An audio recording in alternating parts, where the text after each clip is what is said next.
Aydın İctimai Birliyinin təşəbbüsü ilə Neftçalada təmizlik aksiyası keçirilib. İştirakçılar Kür çayı və sahilini məişət tullantılarından, sintetik balıqçılıq torlarından təmizləyiblər. Aksiya çayın və Xəzər ekosisteminin qorunmasına, xüsusilə balıqların kürləmə dövründə yaranan təhlükələrin azaldılmasına yönəlib. Tədbir çərçivəsində sakinlər arasında ekoloji maarifləndirmə də aparılıb. Qanunsuz ov alətləri sudan çıxarılır.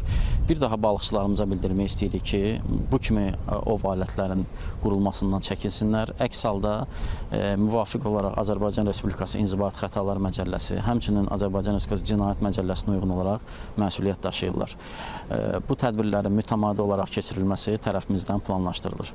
Akvakultura Mərkəzi ilə birlikdə təmizlik aksiyası keçirdirik və bu torlardan kürün mənbəsindən torları təmizləyirik. Balıq kürünün, bu günləri balığın elə bir inkişafı üçün ziyan verən bu tullantılardır, ondan əlavə torlardır, sintetik torlardır, kaçollardır, bunları təmizləyirik. Mütəmadi olaraq biz bu aksiyalara qoşuluruq.